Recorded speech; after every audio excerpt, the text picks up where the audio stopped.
The new ones, nice to meet you. The older ones, welcome back. Yeah, my 12 month, what do you mean 12 month? My job is freaking year round. Dealing with the city, dealing with all this stuff. So anyway, scheduling, planning. We have almost 1,100 registered players. I think the highest we ever had was 1,109, and we're almost there. I'm sure we'll get a little bit more. 261, thank you, volunteer coaches. This league will never run without you guys. Just like us, you guys are volunteers, we thank you very much. We have about 110 teams, about 30 some odd referees, 14 board members, and counting. That's you guys. This year, for the first time, sadly, I know it's not something that we want to do, but it's something we have to do, state mandatory course requirements. If you're a part of Beverly Hills Little League, AYSO, some other leagues, you have to take these courses. There are some bigger stuff than this, but I think our minimum is this, concussion training. God forbid if a kid falls, bumps their head, they have a concussion, you have to know what you're doing. These courses will all be free. I believe the concussion one takes about 5 minutes online.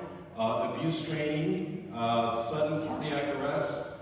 I don't think sudden cardiac arrest will really apply to basketball, but it is what we have to do. Negging is, stand up for a second.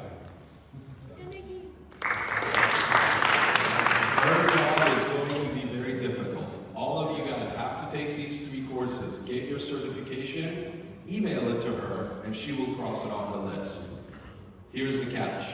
If you're not certified by first game day, which is, I believe, December 21st, 22nd, you cannot coach. You have to step down. If you're a doctor, there are some variances. That's what you were going to ask. No, I was just saying, are we getting this in an email? You'll get it in an email. Sorry, I forgot to mention. You'll get an email with the sites that you get in. I believe the concussion training, if you're an MD, you can skip, but you have to show that you're an MD. The gyms that we play at, East Gym, West Gym, Swing Gym. For now, we have the East-West for another 2 years. In the mornings, early in the mornings, West Gym, we have it from 8 o'clock in the morning till about 8 at night. Boosters pre-K start goes to Boosters 1, and then Rookie Girls at the end. East Gym on Saturdays, I believe we start at about 12 o'clock. That will take us all the way down to the end, about 7 or 8 teams on the Boosters K. Swim Gym on Saturdays, we start at 12. It's going to be Major 7 and Major Girls. And I know what you guys are going to say. There's bar mitzvahs, there's birthday parties Saturday night. We will try to fit as many of the Major 7s into the East Gym tail end if possible. So we can bring up some of the games for Major Girls so we can finish by 5 or 6 o'clock maybe. Sundays, we have East and West from morning till night. Rookie boys starts, minors 4, minor girls. East Gym, we have minors 3, majors 5, majors 6 in the seniors division. Swim gyms is super seniors and 1 seniors game. Draft week is next week, starting on Tuesday, Wednesday, and Thursday. The announcement of the teams should be around November 26th or so. Uniform handout will be the first day, which is also the meet and greet. Each team will have about a half hour to 45 minutes on half court to just warm up with your kids, shoot around a little bit. It's not a scrimmage, there's no referee, there's no scorekeeper, there's no scoreboard. It's just a time for you to say hello to your team on the court versus just on the outside. While we're on uniform handouts, you're going to come into the swim gym to pick up your boxes. Once you open the boxes, you have 10 sets. Each one is numbered, but they're not numbered by size. Please, I beg of you guys, these were all ordered about 7 months ago. If you have a small kid, do not give little Joey a large because he demands to be number 9. Please don't do that because we cannot get extras. It's very, very difficult. After COVID, the uniforms have become very difficult. Line them up, line up the kids, line up the uniforms, give the small to the small kid, big to the big kids. All games start with scores in the whole 9 yards, December 21st and 22nd weekend. Picture day is January 11th and 12th. I believe the makeup up pictures only for individual pictures. No team pictures the following weekend, still to be determined. Last game for all the placed teams. Placed teams are the boosters, rookie boys, and rookie girls. They have no tournaments. So their last games are February 15, 16 weekend. Last preseason game for all the drafted teams. Minor girls and above, minors 3 and above will be that weekend. Following weekend, this February 22nd, 23rd, playoffs number 1 start. Block out your days, because depending on your division, for example, seniors division, you might have up to 3 games on that weekend. So just be ready. Don't plan anything for those 3 weekends. Playoff weekend number 2, I believe we'll have maybe a coaches game or maybe one of the all-star games. You'll get information on all this stuff. Weekend number 3, Saturday is all the championship games. Sunday will be all coaches games and all-star games. Each division from minor boys 3 and up, minor girls and above will have an all-star game. So the best of the best will play in these games. Practices. They should start December, first week of December, I believe. Still to be determined. You cannot have practices on Saturdays, Sundays at Beverly Hills High School outdoor courts. We have no indoor space, so please don't even ask for it. Outdoor courts, Beverly Hills High School, Monday through Friday, 4 to 5, 5 to 6. Warm-ups, Saturdays and Sundays for all the drafted teams. You can go out there for 10, 15, 20, 30 minutes at the most, take half a court and just warm up and go through some drills before you step onto the court to play. BB, same thing, Monday through Friday. Horseman, Monday through Friday, same thing. And then this school, I believe we have 3 courts at El Rodeo. Beautiful school, I love it here. Great courts. All right. This part is something that I've never done before. There are coaches that want to coach and make the kids better, and then there are coaches that don't give a crap about what happens and they have to win at all costs. That's not what we want. This is not that division. Let the kids do that when they get into the high school. This kid right here this picture was taken about 3 years ago. He is, at the time, 18 years old. He's a senior at Crossroads High School. He's a kid that I coached in baseball. 8 years ago, 9 years ago? I'm a baseball guy. Most of you don't know, my kids don't even play basketball anymore. Don't say it again. There's going to be a lot of baseball. Fasten your seatbelt, there's going to be a lot of baseball talking here. By the way, any Dodgers fan? Yeah, go blue! By the way, did you guys hear that Aaron Judd is going to be the host for the Christmas Eve, New Year's Eve ball drop because he's so good at it? Sorry, I had to throw it in there. Sorry, Yankees fans. All right, this kid wasn't in rookies. He had to go into minors the first year. I was still in rookies. The first year that he was in minors, you'll love this film. The coach told him, "You are my #1 pick. You have to perform. You have to play well." Please don't say that. You don't ever want to say that. All kids are equal. The coach was not a good coach. The coach made this kid almost quit. The kid wanted nothing to do with baseball. The father, knowing that the kid is so talented, the next year coming in, begged me and begged the Beverly Hills Little League board to please take on this kid. So the kid ended up on my team.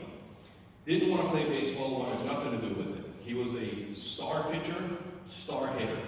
My first game with him, struck out twice, popped up to second base out, pitched the first inning, walked 3, and I pulled him out. And after the game, I sat there and I go, "Okay, that wasn't really the plan of this top kid." I asked the kid, I said, "Was that your best game?" And he said, "No, I think I can do better." I said, "Great, then let's do better." I have a kid in high school now. He's a junior, he's a first baseman for Beverly Hills High School varsity team. As a freshman, he got into the varsity baseball team. My 2 younger kids, they play soccer. They keep getting drafted onto the extras team and the union team or whatever it's called, and I don't want them to be there because they play baseball. The one thing with my kids, they're all winners. I don't ever tell them, you must win. I have never told any of my kids or any of the teams that I coached that you have to win. Winning is secondary. Score is secondary to me. Number one, they must have fun. They don't have fun, they will not play. Doesn't matter what their skill set is. They have to play the best game that they can, and that's what I push. I always say, was that your best game? Could you do any better? If the answer is yes, I say, great, the next game, let's do a little bit better. If you cannot do any better, that's okay. Let the other team win. What happened when you talk about baseball? Yeah, exactly. So now this kid, you good? Yeah, you're good.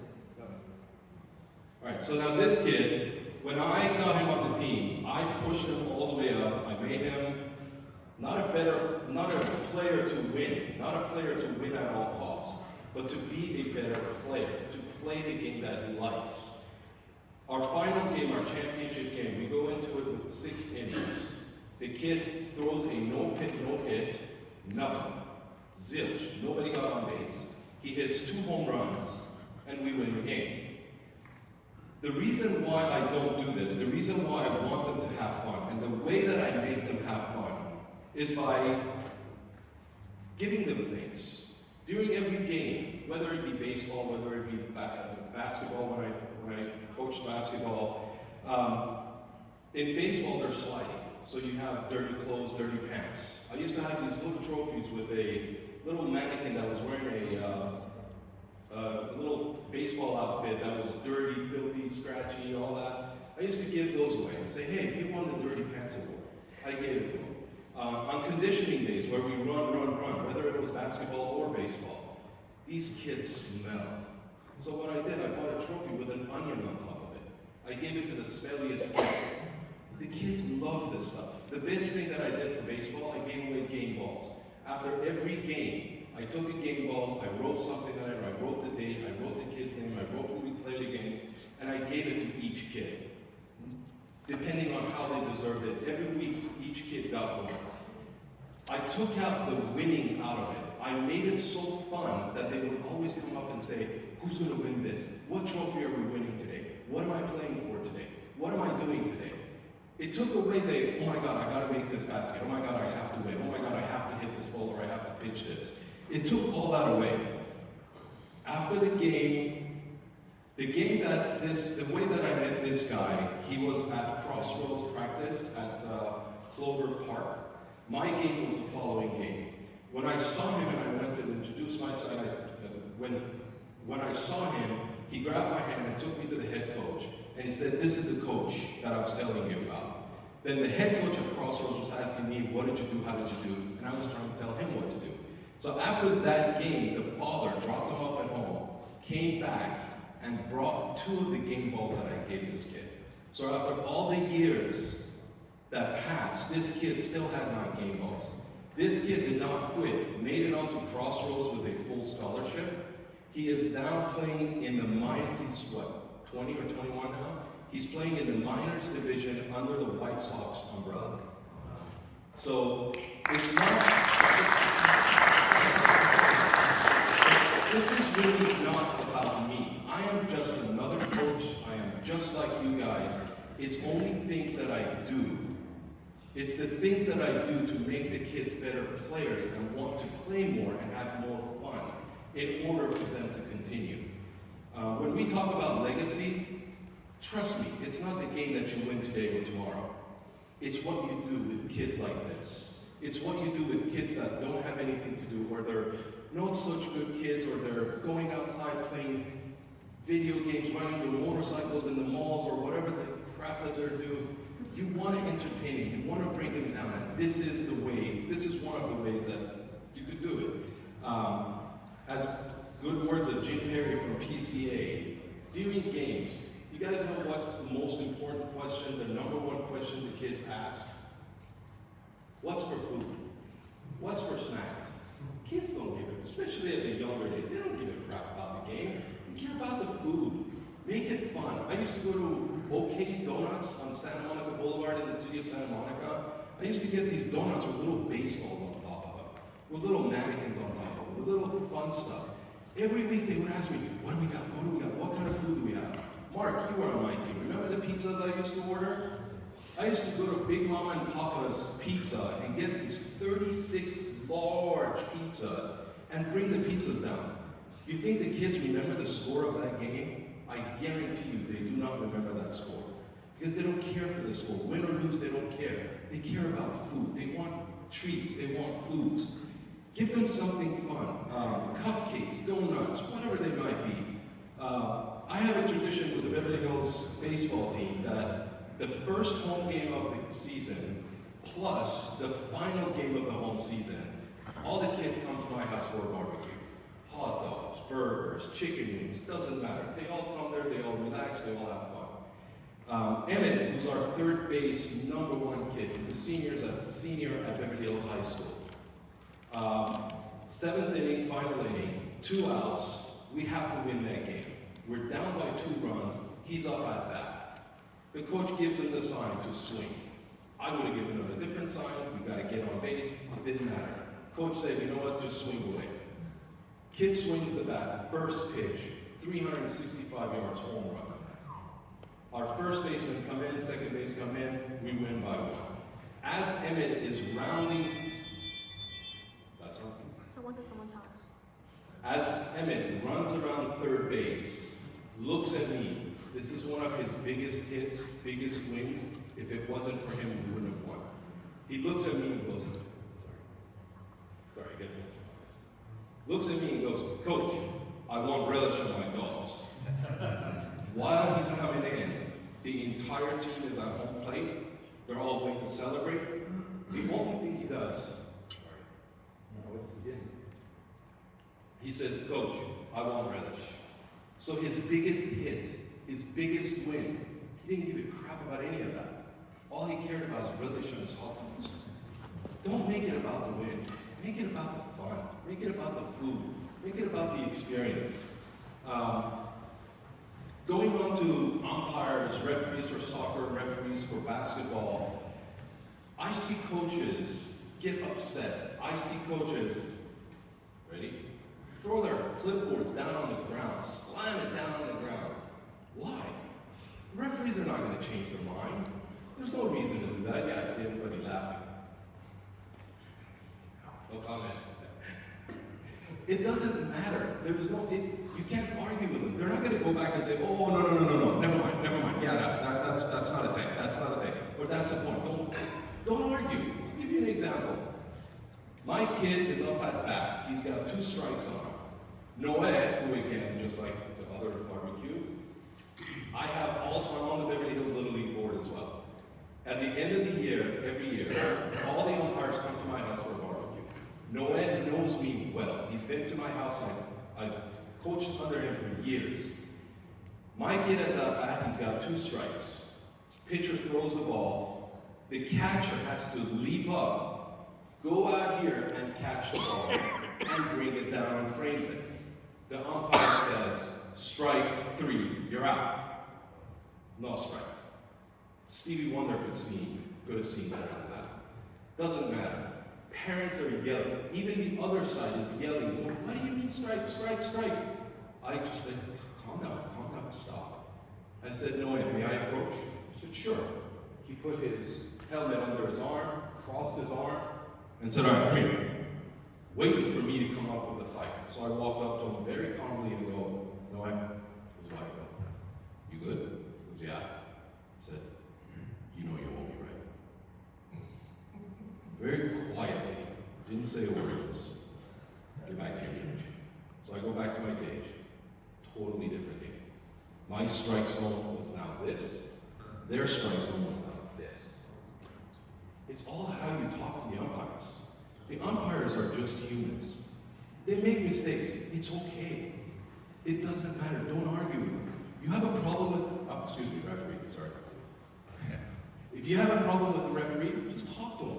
Go up to him and say, hey, ref, I think I saw the kid move his foot out this way. That's where the other kid dropped. What did you see? Maybe you can talk to him and say, okay, maybe you're right, maybe I'm right. We'll change it up. But if you start arguing with them, fighting with them, guess what happens? The next time there's a call to be made, you could change the call to go against you. Be nice to the refs. Be respectful to the refs. If you're respectful to the refs, they'll remember you. After every baseball game, not only do we high five, and we're never going to not high five because a ref made a wrong call or something happens or a kid played wrong. Not only do we high five at the end of the game, we also go to the parents. We tip our hats and go, thank you, parents. We go to the other side, thank you, parents. We give a fist bump to all the umpires and we walk off the field. Your kids are putting on a show. Make sure that they're there to play, have fun, put on a show, and don't be so far into the you gotta win stage. Last but not least, if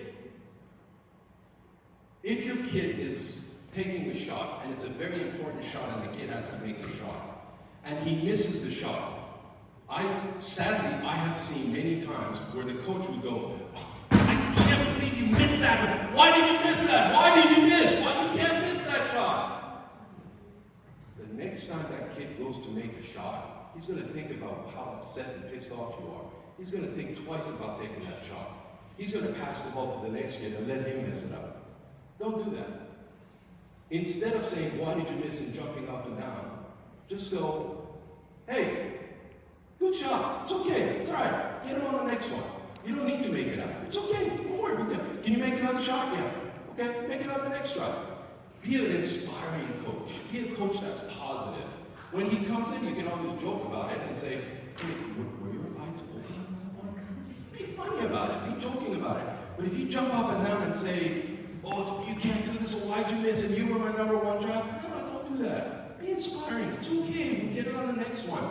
The next one, he's going to do it and go, I got you, coach. That's what you want. Last, you don't want to win this game. You don't want to win your next game. We're always playing in a double elimination tournament. You want to win your final game. That's the game that matters. That's the game that they will remember. It's the process of the season. It's the respect and the love of the season. It's the snacks and the gifts and the toys and all the stuff that they do. And it's the final game that matters. Please don't be a coach that has to win today. Be a coach that has to win the last game. Thank you.